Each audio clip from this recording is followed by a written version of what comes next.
I think the room's set up. I didn't think you heard me. Yeah. I'm not whispering anything to do it. All right, I'd like to call the meeting to order at 5:46 p.m. Welcome you all to the Wednesday, January 22nd, 2014 meeting. Hope you all had a good weekend. We'll start with roll call and attendance. John Bowen. Here. Joseph Bryant. Here. JD Shrest. Here. Sarah Feeney. Here. Miles Glover. Sharon Jonason. Here. Kay Kennison. Here. Robert Lane. Robert Mosier. Here. Josh Mutart. Here. Catherine O'Neill. Todd Stiver. Here. Ashley Stubbs. Here. Derek Whittam. Here. Connie Williams. Here. Jacob Whitman. Here. All right. Thanks for showing up, guys. We'll move on to section 3, agenda approval. If y'all want to take a look at the agenda for me. You got it. This is the letter.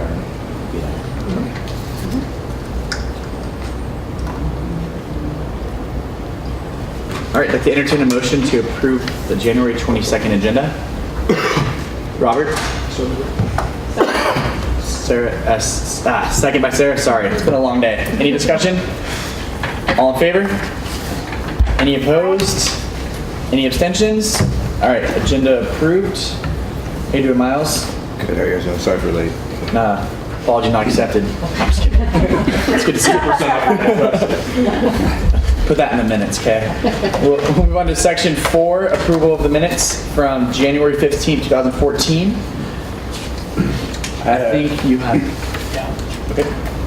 There was one point on page 2 under the motion being made that it should say base funding cycle along with stipulation to present their annual report. It says to presentation their annual report. I had another correction. Okay. On near the bottom of page 1, I made a motion to approve $8,100 for the cross-cultural leadership program. It says no second, but Robert Lane seconded that motion before it went down to bitter defeat. So. That is correct.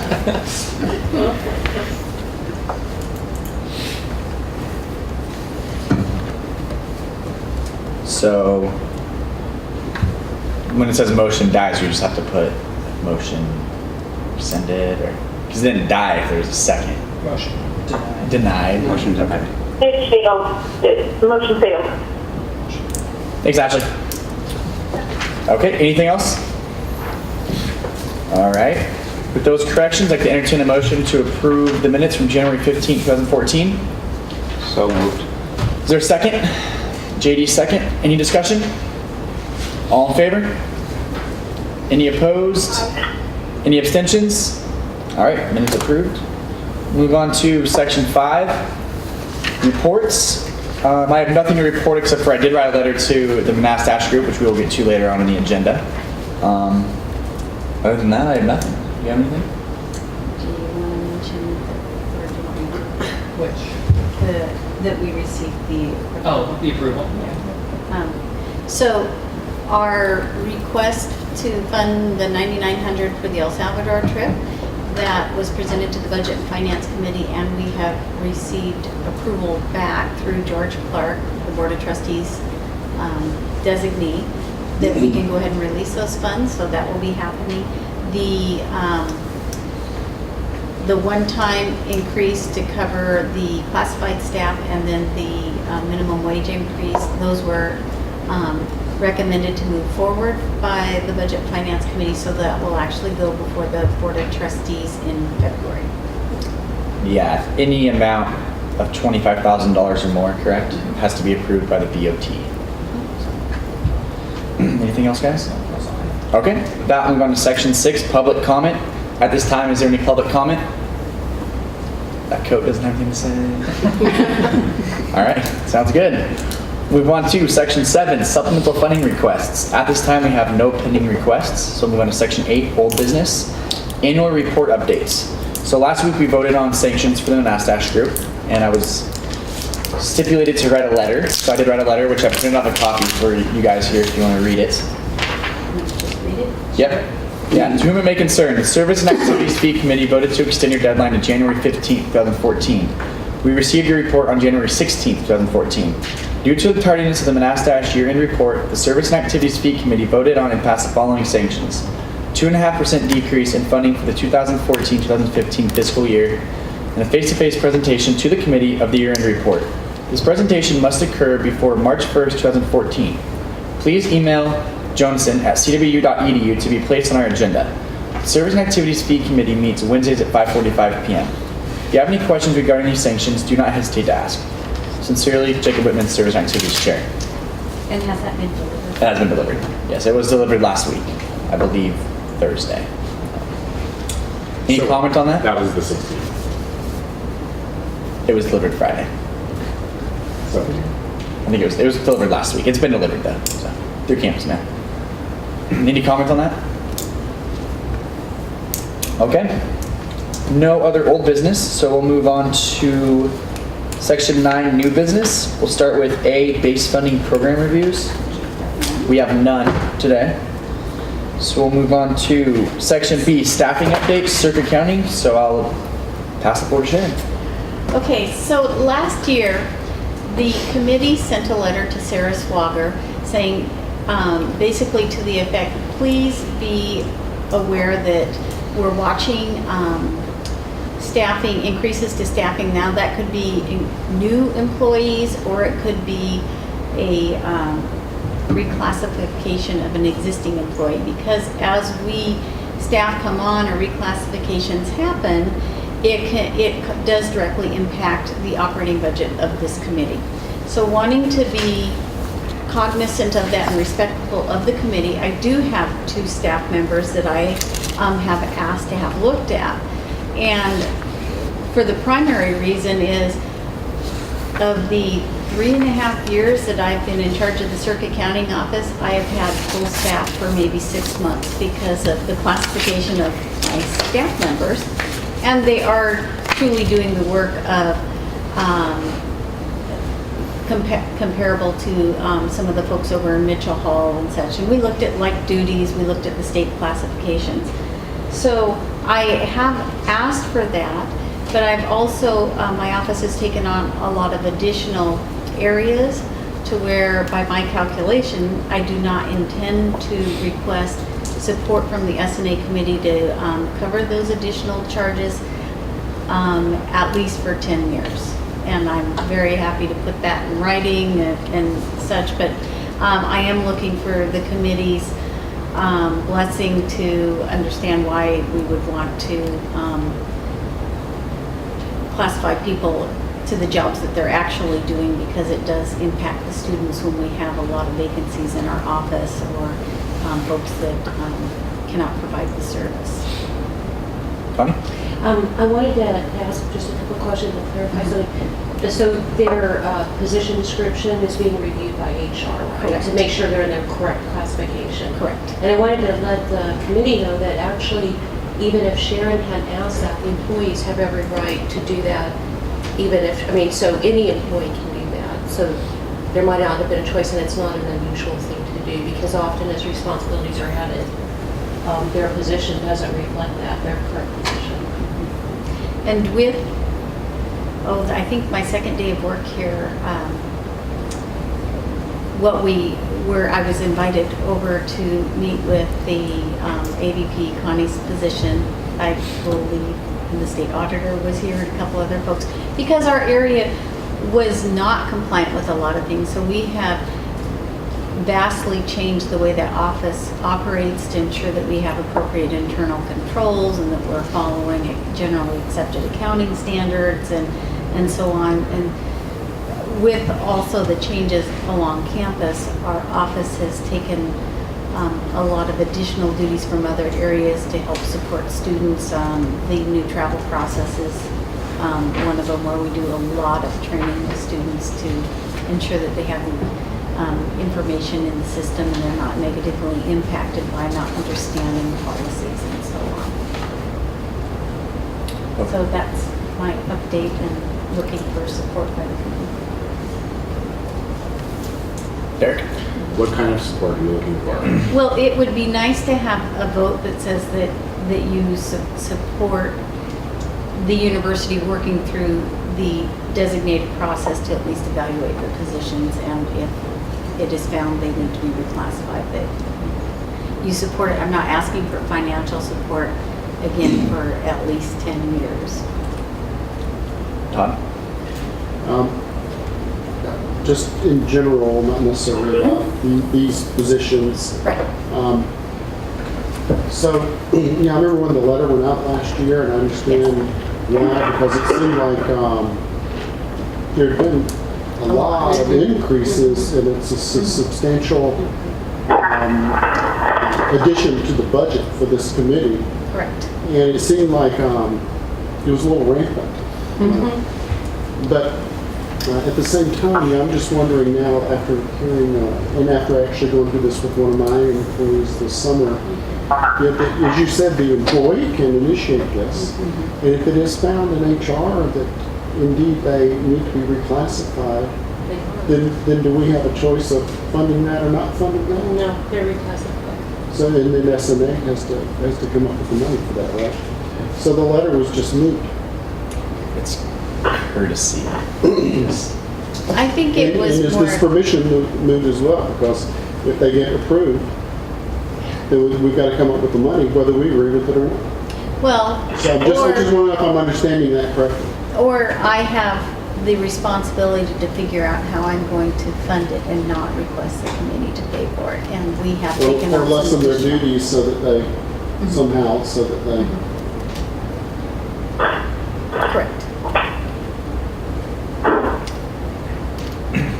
Any further discussion on that? I'd like to entertain a motion of support for the reclassification of CERT accounting employee duties. Second that. Be so moved. Connie, do you move that? I do. Okay, is there a second? I apologize. Derek, second. Any discussion? All in favor? Any opposed? Any abstentions? All right, motion of support passes. Thanks, Sharon. I think you're gonna go to this next thing anyways for financial update. Yep. So I'll hand the torch to you again. I want to look at the order I said we were going to do this in. No, I am already out of order. Right. We're just going to, so let's start with supplemental funding. And I need to increase the size. 'Cause Mile, can you see that? Okay, so I just wanted to let people see where we are to date on our,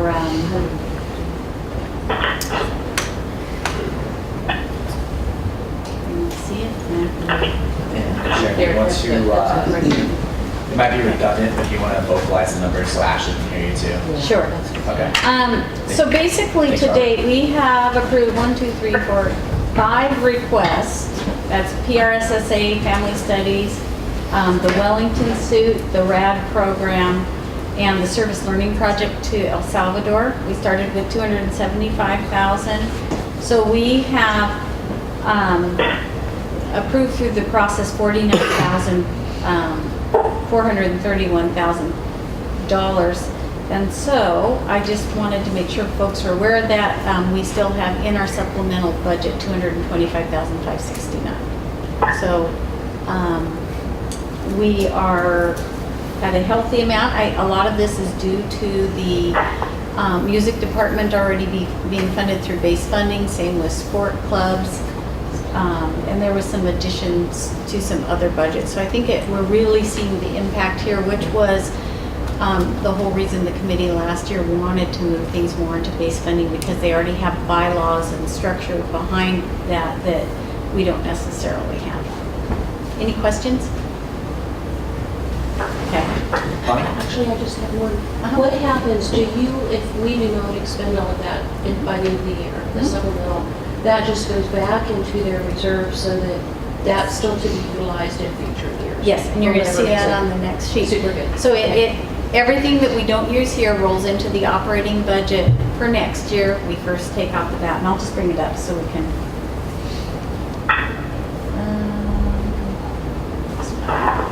And again, let me make it bigger because this is. Okay. to start with this year. I'm usually looking forward several years, and so we'll come over into FY15. But so this year, we start with what do we think we're going to bring in revenue-wise. And I want to call everybody's attention to this is revenue that is handled through the S&A committee. There are other S&A sources of revenue. A good example would be the Early Childhood Learning Service Center. They charge for their services, so they bring in about $350,000 to $400,000 a year. That is not something that we manage, that self-generated revenue. It's what helps supplement their budget so that they don't have to come back to us sooner. So there are a few other sources of revenue. This is basically off the S&A fee only that we're looking at. And then we have summer session. To date, and I looked at this morning, we are at $3,998,209 that's been collected so far this year. We still have spring quarter to go, so we're averaging a little bit around $2 million. We'll probably bring in just a hair under that. You look like you have a question. So this is exactly on target for our projections, because we've gone through all our revenue for fall, all our revenue for, Correct. Our revenue We might come in around $20,000 short or something, which is pretty minor when you're talking $6 million. The one thing though on this that, now I lost my train of thought.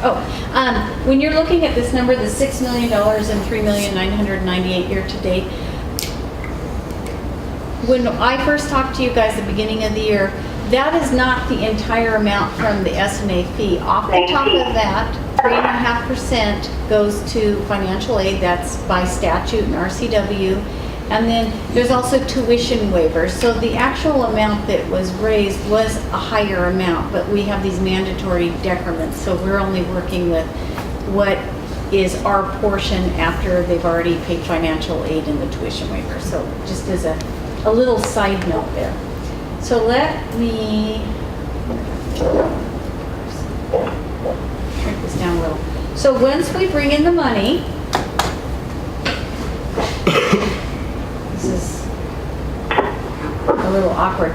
So there's two components that we look at. What are our contractual obligations? And we talked about this at the beginning of the year, which would be the bond, and our debt policy reserves that require us to we pull off 5% of our revenue from the year that goes into capital replacements. We maintain 2.5% of the 3-year average of our revenue for part of our bond requirements, and then we have another smaller chunk that we do for if we have